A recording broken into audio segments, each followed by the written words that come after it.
नमस्कार, मी पंजाब डक। आज आहे 26 मे 2025 आणि पाहू शकता मी माझ्या शेतामध्ये आणि या शेतामधून सगळ्या शेतकऱ्याला अंदाज येणार आहे। राज्यातल्या सर्व शेतकऱ्याला सांगू इच्छितो की राज्यामध्ये 26 मे पासून म्हणजे 26, 27, 28, 29, 30 आणि 31 मे पर्यंत दररोज भाग बदलत जोराचा पाऊस पडणार आहे म्हणून हा अंदाज लक्षात घ्यायचा। काही ठिकाणी मुसळधार पडणार आहे, काही ठिकाणी अति मुसळधार पडणार आहे, कुठं रिमझिम पडणार आहे। राज्यात सगळीकडे म्हणजे चारही विभागामध्ये म्हणजे पूर्व विदर्भ, पश्चिम विदर्भ, दक्षिण महाराष्ट्र, उत्तर महाराष्ट्र, कोकणपट्टी, खानदेश, मराठवाडा सगळीकडे पाऊस पडणार आहे म्हणून हा अंदाज लक्षात घ्यायचा। आणि योगायोगानं तुम्हाला एक सांगू इच्छितो सगळ्याची आनंदाची बातमी, केरळला मान्सून दाखल झालेला आहे आणि आणखीन 2 दिवसात आपल्या महाराष्ट्रात देखील दाखल होईल। पण परिस्थिती अशी आहे की शेतकऱ्याचे शेत असे हे पाहू शकता की आमचं शेत आहे, शेत तयार आहेत, फक्त काय झालं त्याच्यामध्ये तण उगवलंय म्हणून याला एकदा पाया हाणावं लागणार आहे। म्हणून शेतकऱ्यासाठी ज्यांचं शेत दुरुस्त करायचं त्यांच्यासाठी परत एक आनंदाची बातमी, 1 जून नंतर 1 जून ते 7 जून पर्यंत असं चांगलं कडक सूर्यदर्शन होणार आहे। 1 जून ते 7 दरम्यान पाऊस काय येणार नाही, मोठा काही चिंता करायची गरज नाही।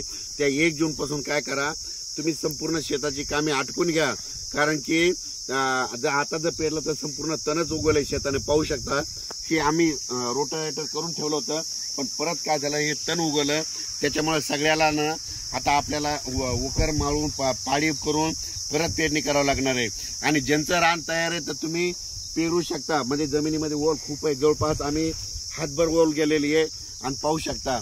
पण राज्यातल्या ज्यांचं शेत तयार आहे तर तुम्ही कापसाची लागवड करू शकता, तुम्ही तुमचा निर्णय स्वतः घ्या।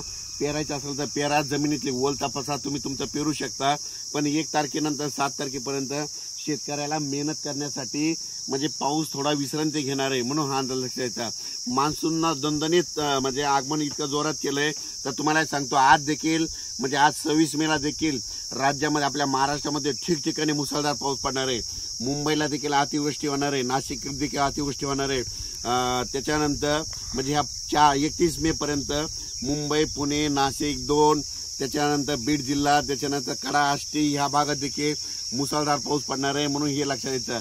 सातारा, सांगली, सोलापूर देखील खूप पाऊस पडणार आहे म्हणून हे लक्षात घ्यायचं। म्हणजे सांगायचं झालं तर जिल्ह्याच्या सगळ्याच भागामध्ये प्रत्येक नदीला, वड्याला पाणी येईल असा, गुडघ्या इतकं पाणी येईल असा राज्यात पाऊस पडणार आहे म्हणून हा अंदाज लक्षात घ्यायचा।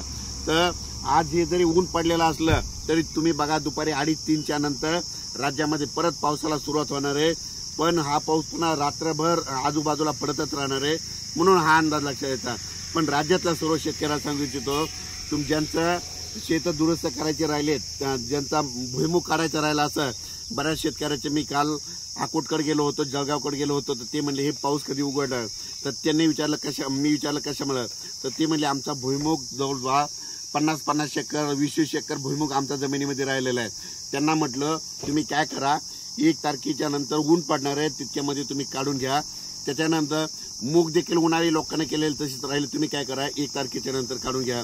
आणि होईन तर सगळ्यांनी काय करायचं, पेरणीचा निर्णय स्वतःच घ्यावा, म्हणजे आपल्या जमिनीची ओल तपासावी आणि निर्णय करून घ्या।